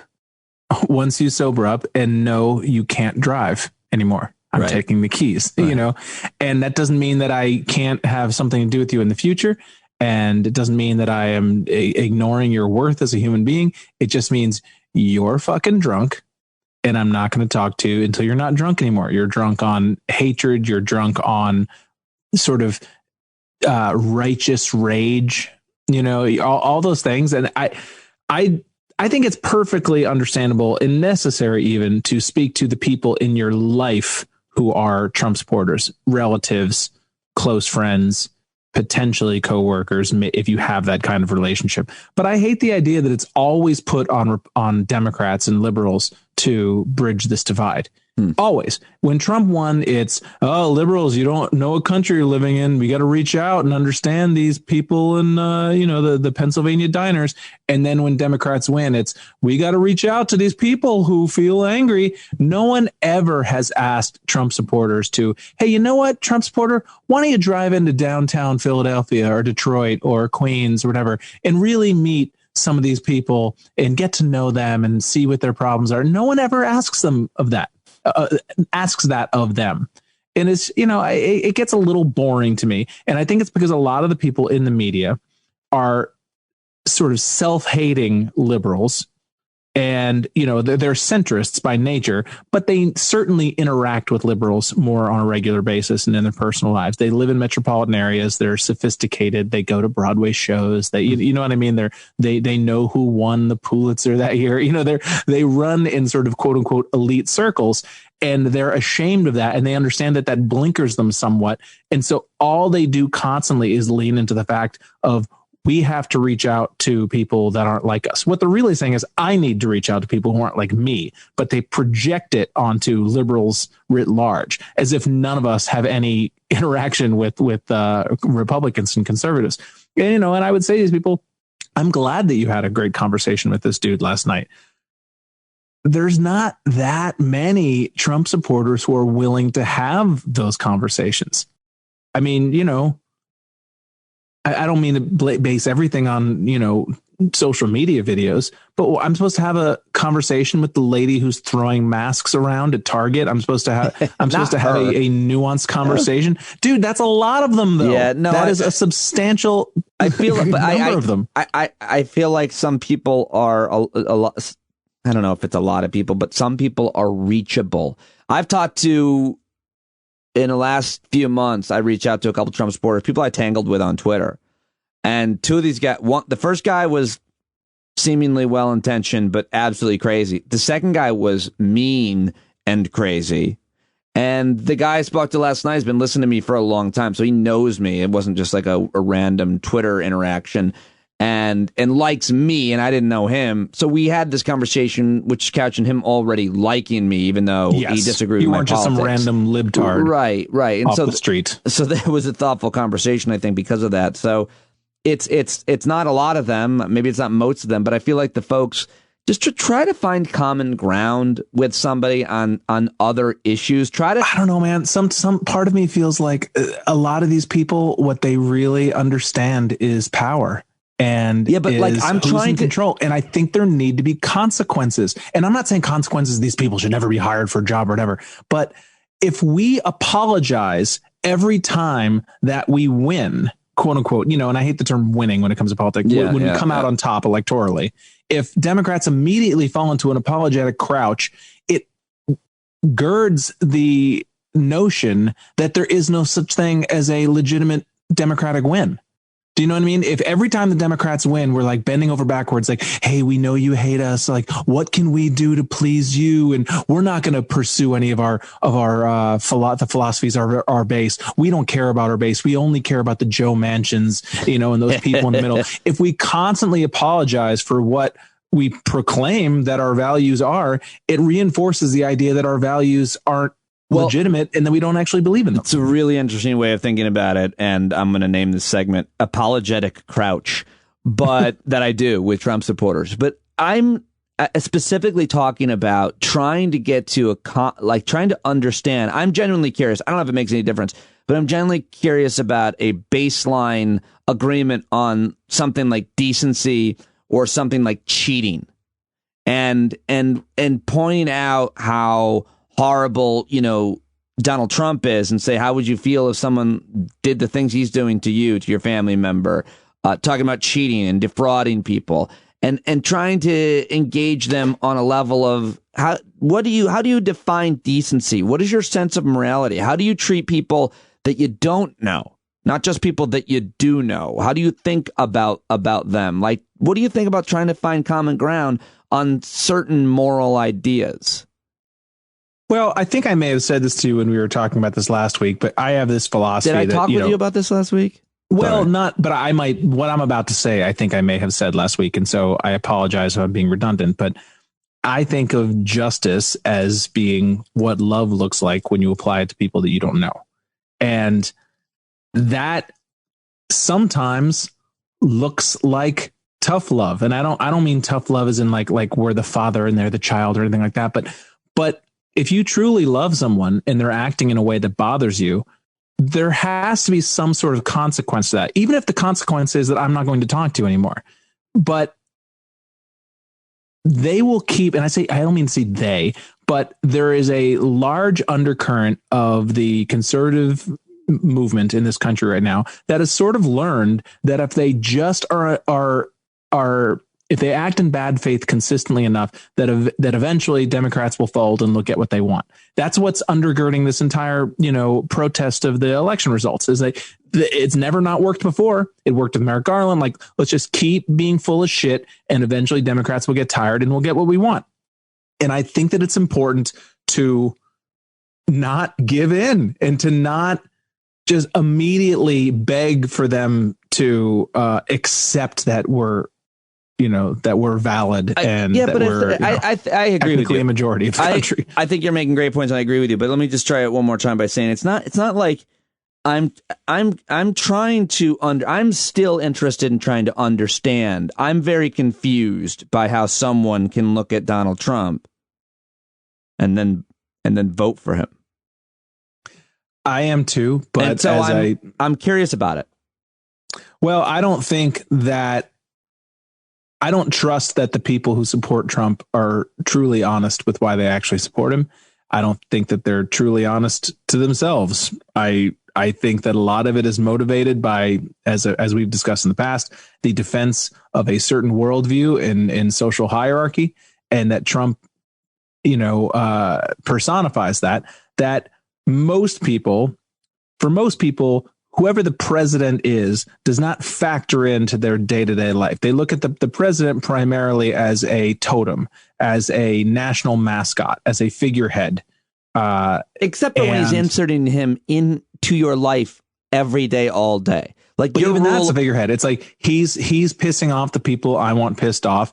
It's more about self-definition. And I think that's why I think Democrats often will achieve governors. They'll win the governorship in conservative states, because I feel like people have more of an actual pragmatic relationship with their governors and mayors, that they understand that these people actually do affect their day-to-day life. And so they will judge them more according to the person. Whereas the president, they really look at it as sort of a national mascot. And what Trump represents is a sort of 1987 Reagan era America, where men are men and women are women, and gay people, black people know their place, and gay people don't kiss in public. You know what I mean? It's that whole idea of just stop it. All of this social crap, stop it. And you've pissed us off too much. And this idea that I feel like they have, that if they're pissed off, everything is allowed. That you started it because you offended us. These are the people who talk about cancel culture and about how liberals get offended and everything. No one feels more righteously indignant after having been offended than conservatives. When they're bothered by sort of social progress and sort of the changing face of American culture, and that offends them, and so therefore all bets are off. Well, sorry that we've elected a psychopath, but you brought it on yourself because you offended me. That's what I think. I would love to get some response. Let's go to the calls. Michael in Detroit, you're on the air with Christian Finnegan. I think this guy's a fucking asshole. Okay. You really had me there for a second. I was like, oh my God, has he found a way to have collars on? I'm pretty sure we were recording this for tomorrow. I don't know how this works. Barbara in Michigan, you're on the air. I think. So what a weird Michigan accent that was. I do declare. Hello, this is a Barbara from Michigan. Evans, I'm from Auburn Hills, Michigan.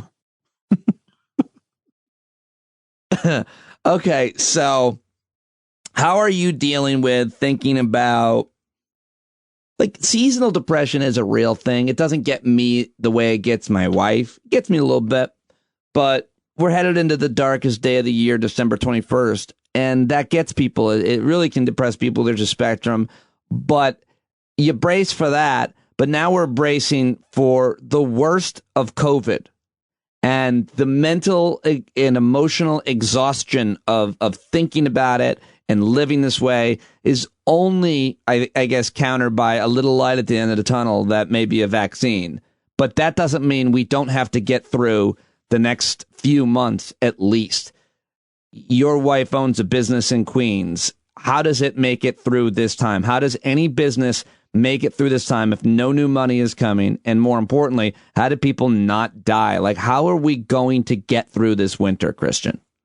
I don't know, man. It is bleak. I'm in Astoria right now, which right now has, I think, my zip code. We're literally where I am right now is the highest positivity rate in the city.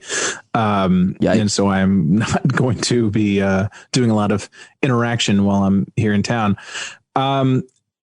I mean, on a personal level, I guess I'm a little fortunate in the sense that the way my depression manifests itself is that I just kind of get blank.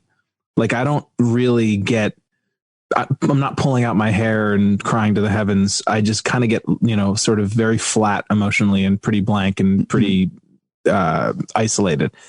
My wife is the opposite. So to the extent that it's going to be difficult in that way, she tends to feel her emotions very strongly, positively, negatively. And so we each have our different ways of coping. And the way that my wife tends to cope is she likes to do stuff. She likes to take action. And that is really difficult right now. And I'm trying to reinforce to her and to myself that we're not going to know anything till spring, really. I mean, so obviously you don't want to sit around and not take proactive measures to improve your life, but we have to be realistic about what's helpful and what's just the illusion of productivity right now. That we don't want to just be like chickens with our heads cut off, running around, trying to make ourselves feel like we're in control of things of which we're not in control. I know that sounds pretty vague, but I think that to a certain degree, we just kind of have to lock it down emotionally and physically. That maybe that's just my solution to it, but I just don't think we can allow ourselves to get too high or too low. I think stoicism is sort of the buzzword for the next few months, that British keep calm and carry on. I have a sort of theory that pessimism is a vaccine against despair. That, when you are giving someone a vaccine, what you're doing is you're giving them a little bit of that disease, which hopefully will then help you fight the larger disease. And that's sort of how I feel about being a little negative and a little pessimistic about the future, is that then it keeps me from plunging off a cliff emotionally. Well, I'm going to ask this question to a lot of people, and I'm really glad that I asked it to you. It's a very realistic and thoughtful answer and one way of coping, and I think it's super helpful. I really appreciate that answer a lot. But of course, I gravitate towards the way I would be ordinarily. You know what I mean? It's like that's generally the way I react to things, and so maybe it's a little self-serving. But but maybe other people can think about it that way and take a little something from it. I know I always do, as I do in all of our conversations, which is why I so look forward to them. And we just got our counters replaced. That was something that we had been wanting to do for years, and we've done it. And that felt like a great thing to have done right now. Things like that. I gotta say, like you've been putting off, but that you can afford, that are sort of within your budget, but that they're not determining what the next 5 years of your life is going to be. Like, don't try to make any life plans right now. It's pointless, and you're doomed to disappoint yourself. Spent so much time just decluttering drawers, space. We don't have a lot of space in our house. We have a small house, but I'm making little improvements on our house, building little things, obviously in the garden. I've enjoyed it, and I have not been miserable. It's control. Yeah, exactly. Controlling my tactile. space. Yeah. Tactile. Right. Mm-hmm. Yeah. And I think that's really for me, it's the best way to fight depression and angst, is to keep busy. It's going to be a little harder in the winter than it was in the It's a little easier to do that when it's warm, because obviously you can do outside stuff. You can go on hikes and, all sorts of those type of things. Like my wife and I went to Lake Placid last weekend. Oh, that's right. We planned a little trip for after the election. Yeah. We figured we'd want it one way or the other.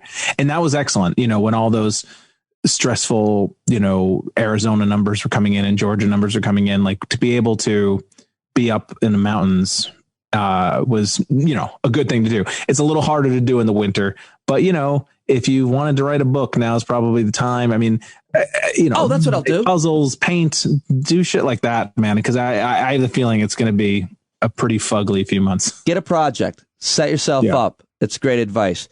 All right, I'll let you go. I love talking to you. Thank you very much, Bill. Appreciate it. Thanks, Pete. I appreciate it. All right, Christian Finnegan at Christ Finnegan on Twitter, and that is it from me. 14-hour day, I think. I started at 10 a.m. interviewing John Avlon. I was a guest on Ted Alexandro's show. I had a phone meeting. I interviewed the other 4 gentlemen who joined me, and I had a hangout with some of my favorite people who subscribe to this show. And so, what a day. And I hope, what a weekend. Now it's time to relax a little bit and punch out of the technology, get out in the nature. I highly recommend nature, getting outside. Many of you have sent me pictures of your nature walks and just anything nature. Send them all. standupwithpete@gmail.com. Put nature in the subject and take a picture of any part of where you live, your community, or this beautiful country that we live in, and share it with me. I'd love to see it, and I'll share it with others as well. Okay, that's it. Thank you to all of my guests. Thank you to our new sponsor, GiveWell, givewell.org/standupwithpete. Please go give. They'll match up to $250 donation. And I hope you have a great weekend. If you're listening Friday, and whenever you're listening, know you're not alone. Join us on the Discord platform anytime. Sign up for a subscription right now at the paid subscription link. I gotta go to bed.